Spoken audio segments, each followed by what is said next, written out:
Sebelum nonton jangan lupa tekan tombol like-nya, biar Mimin tambah semangat uploadnya, dan juga jangan lupa intip keranjang jualan Mimin siapa tahu ada yang tertarik.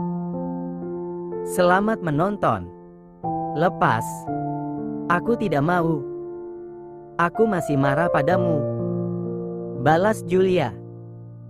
Tapi aku sangat ingin bermain denganmu baby. Balas Marge.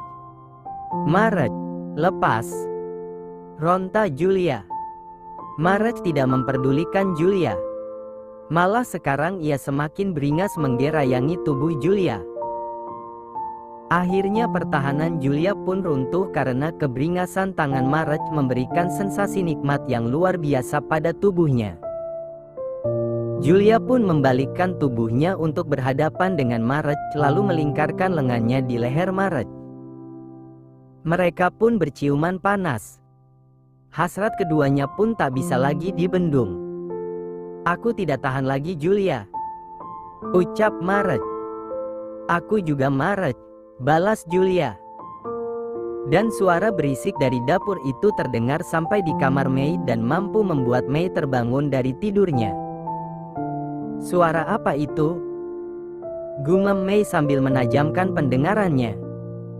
Mei yang penasaran pun turun dari atas ranjang dan berjalan menuju pintu kamar. Dengan sangat perlahan Mei memutar handle pintu kamarnya lalu dengan langkah yang mengendap-endap keluar dari dalam kamar. Mei mengikuti kemana sumber suara berasal.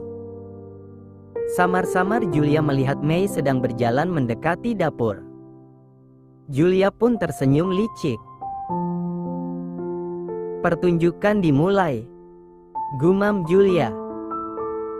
Sedangkan Mei, ia geram mendengar dan melihat Marge dan Julia yang sedang bercenta di atas meja makan. Tak ingin hatinya semakin panas, Mei pun kembali ke dalam kamarnya. 15 menit kemudian. Setelah merasa puas membuang benihnya, Marge pun ambruk seketika di atas punggung Julia. Terima kasih baby, ucap Marge dengan suara terengah-engah. Marge menaikkan kembali celananya. Julia pun juga sama. Setelah memakai segitiga berendanya, Julia melihat es krim yang ia ambil sudah meleleh. Begitupun campuran brownies dan es krim yang ia blend di dalam cangkir. Haish, sudah meleleh, keluh Julia. Besok kita beli lagi baby, ucap Marge yang mendengar keluhan Julia. Tapi aku belum puas memakan ini Marge, omel Julia. Kalau kau belum puas memakan es krim itu, kau bisa sepuasnya memakan es krimku. Es krimku tidak akan pernah meleleh, balas Marge menggoda. Haish kau, kesal Julia karena mengerti apa yang Marge maksud. Jangan marah-marah, nanti kau terserang stroke.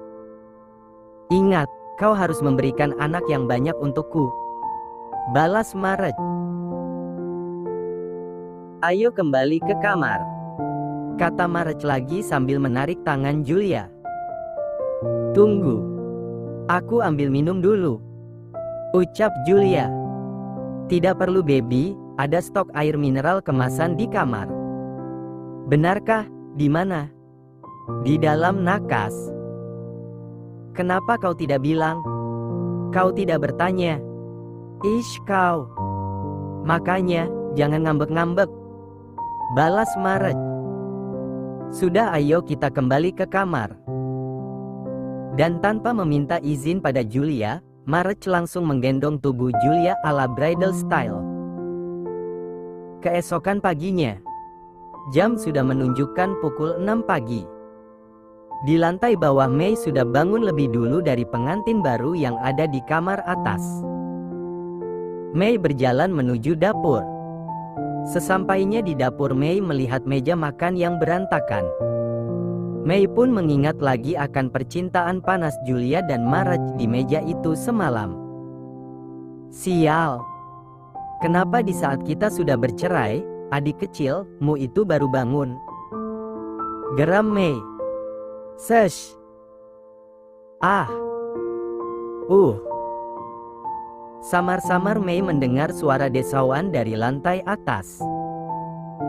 Kamar Marge yang tidak ditutup itu membuat suara desauan dan racauan dari mulut Marge dan Julia pun terdengar sampai ke lantai bawah. Mengapa pintu kamar tidak ditutup? Bukan sengaja, tapi karena memang Marge lupa menutup pintu kamar. Hasrat Marge yang kembali berkobar membuat ia ingin segera melempar Julia di atas ranjang dan kembali melanjutkan ritual panas sesi kedua.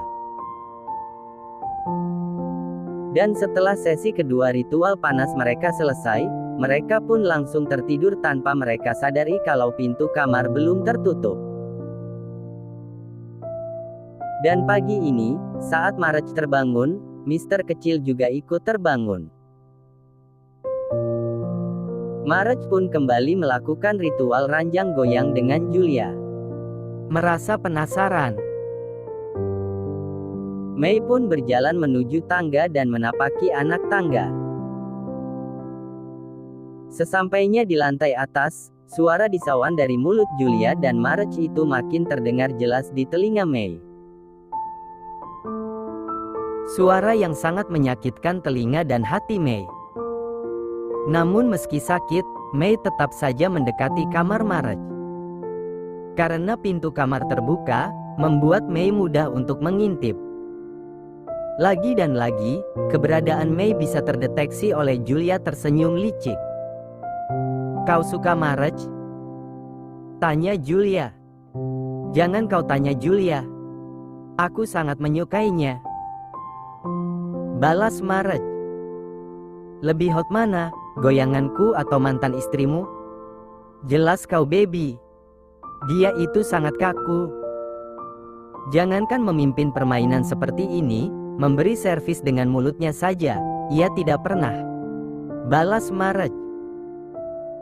Julia tersenyum puas mendengar jawaban Marge. Sedangkan Mei, ia mengepalkan tangannya dan menggertakkan giginya mendengar Marge membandingkan dirinya dengan Julia. "Mungkin karena itu juga, adik kecil, ku mati suri setelah kecelakaan. Padahal aku sudah mengupayakan berobat kemana-mana, obat perangsang dengan dosis tinggi pun sudah ku coba. Tapi hasilnya nihil," lanjut Marge di sela-sela aktivitas panas dan bergairah mereka. Makin panas saja hati Mei. Julia pun melirik sekilas ke arah pintu. Ia tahu saat ini pasti emosi Mei sedang menggebu-gebu. Tak tahan dengan adegan ranjang yang ia tonton secara langsung, Mei pun beranjak meninggalkan depan pintu kamar Marge. Sesampainya di lantai bawah, Mei langsung menuju kamarnya lalu membuka pintu kamar itu dengan kasar dan menutup kembali dengan kasar juga. "Suara apa itu?" tanya Marge. "Bukan suara apa-apa Marge. Ayo lanjutkan," jawab Julia. Meninggalkan Marge dan Julia yang sedang melakukan olahraga di pagi hari. Di hotel ada Neon dan Novi yang sedang kena sidang oleh nenek Julia. Bagaimana tidak kena sidang, kalau saat nenek Julia mengetuk pintu kamar Neon, Neon sudah bertelanjang dada dan hanya memakai boxer dan dari arah belakang muncullah Novi yang hanya memakai bathrobe dan rambut yang sudah basah. Jelas saja pikiran nenek Julia berpikir yang tidak-tidak tentang Neon dan Novi. Padahal yang sebenarnya terjadi, Novi hanya baru selesai mandi dan saat Novi mandi, Neon masih tertidur dan itu pun Neon tidur di sofa. Tidak ada ritual ranjang bergoyang seperti yang ada di pikiran nenek Julia. "Apa kalian sudah melakukannya?" tanya nenek Julia mengintimidasi. Novi menggelengkan kepalanya. "Tidak Nek. Kami tidak melakukan apa-apa tadi malam. Tuan Neon tidur di sofa dan saya tidur di ranjang," jawab Novi. Melihat dari raut wajah Novi, nenek Julia percaya dengan jawaban Novi. Lalu kenapa kalian bisa sekamar? Tadi malam Tuan Neon melarang saya untuk pulang, tapi saya bersikeras ingin pulang. Tuan Neon kesal dan beliau menarik saya ke kamarnya ini. Tapi sumpah Nek, kami tidak melakukan apa-apa. Karena kamu yang menjawab, baiklah nenek pun percaya. Ucap Nenek Julia. Neon, sekarang tugasmu mengantar Novi pulang. Perintah Nenek Julia pada Neon. Tanpa nenek suruh, saya juga akan mengantarnya. Balas Neon. Dan sekalian hubungi Marge, katakan padanya untuk segera datang ke sini karena nenek ingin pulang siang ini juga. Pinta Nenek Julia. Nenek sudah menghubungi Julia tapi ponselnya tidak aktif. Ucap Nenek Julia. Nenek jangan pulang dulu. Larang Neon. Kenapa? Jadilah wali untuk Novi. Wali untuk Novi? Memangnya Novi kenapa? Aku ingin menikahi Novi hari ini juga Nek. Aku ingin membawa Novi keluar dari rumah yang seperti neraka itu. Kalau aku sudah sah menjadi suami Novi, secara hukum aku berhak membawa Novi keluar dari rumah itu. Apa kau yakin? Tanya Nenek Julia kaget. Neon menganggukkan kepalanya. Lalu menatap wajah Novi dan mengambil tangan wanitanya itu lalu menggenggamnya. Kami sudah membicarakan hal ini semalam. Dan Novi setuju. Kata Neon lagi. Nenek Julia pun menatap Novi. Benar itu Novi? Tanya Nenek Julia. Novi pun menganggukkan kepalanya. Apa kau yakin ingin menikah di usiamu yang masih sangat muda? Apalagi yang kau nikahi pantasnya menjadi ommu? Tanya Nenek Julia. Aku yakin Nenek. Apalagi kalau model om-omnya seperti Tuan Neon. Mirip-mirip aktor Korea Kim Min Kyu. Balas Novi sambil menunduk malu-malu. Di apartemen Marge. Julia dan Marge pun telah selesai dengan ritual mereka. Mereka juga sudah membersihkan tubuh mereka. Setelah selesai membersihkan tubuh, Marge dan Julia pun turun ke lantai bawah.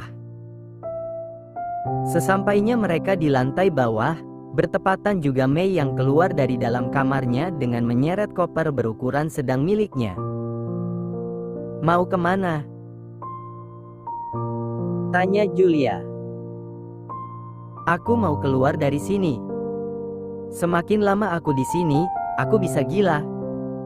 Jawab Mei. Benarkah? Memangnya kau punya tempat tinggal? Tanya Julia meledek. Bukan urusanmu. Balas Mei ketus. Kemudian mengalihkan pandangannya pada Marge. Marge, aku pergi. Semoga kau bahagia dengan pernikahan keduamu ini.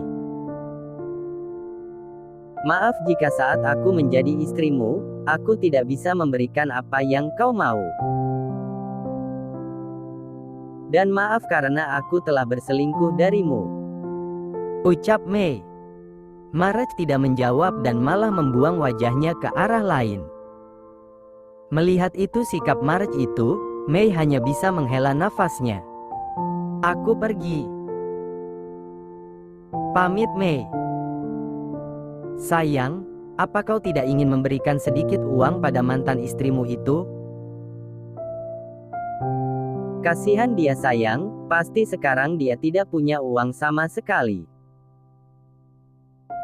Ucap Julia dengan suara yang ia buat manja. Tidak perlu. Aku tidak sudi memberikan 1 peser pun uangku untuk wanita itu. Balas Marge. Nyes. Mendengar itu hati Mei sakit sekali. Tapi Mei sadar, memang dirinya lah yang bersalah. Ia sangat tahu watak Marge, jika sudah membenci tidak akan mudah untuk memaafkan.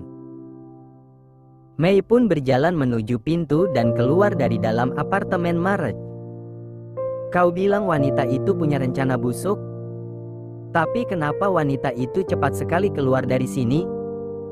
Padahal kan belum melihat kita beratraksi. Tanya Marek saat melihat Mei sudah keluar dari unit apartemennya. Cih, kau itu tidak tahu atau hanya pura-pura tidak tahu sih? Decih Julia geram. Kalau dia tiba-tiba pergi tanpa kita usir, itu berarti dia sudah melihat kita beratraksi. Benarkah?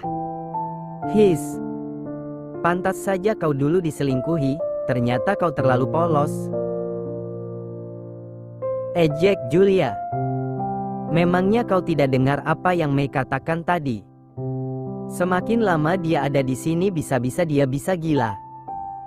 Itu tandanya dia sudah melihat dengan mata kepalanya sendiri kalau Mr. Penny sudah bangun dari tidurnya.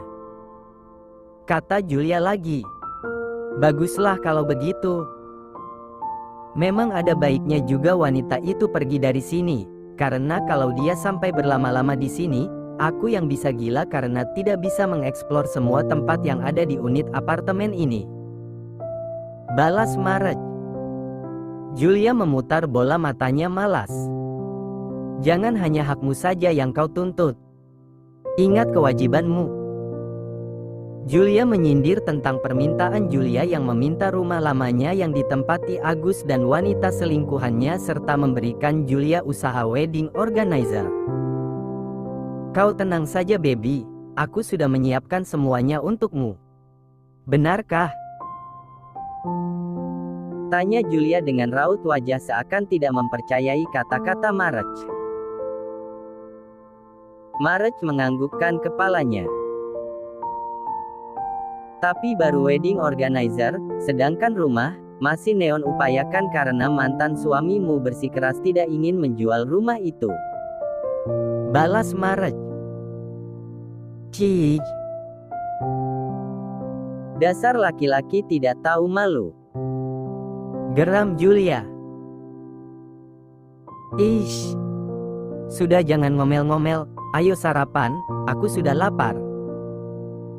Aku ingin mengisi tenaga lagi agar bisa melanjutkan ronde berikutnya. Ucap Marek sambil mengerlingkan matanya lalu merangkul pundak Julia dan berjalan menuju meja makan. Sesampainya di meja makan, Marek langsung menarik kursi untuk Julia lalu mendudukkan Julia di kursi itu. Setelah Julia duduk, barulah Marek duduk di sebelah Julia. Kok bengong? Ayo cepat olesi selai rotinya. Ucap Marek saat melihat Julia malah terdiam. Tapi aku tidak ingin makan roti. Aku ingin makan sate padang. Rengek Julia. Ya sudah pesan online saja. Balas Marek dengan mudahnya. Julia menggelengkan kepalanya. Tapi aku ingin langsung ke Padang. Balas Julia. Bersambung.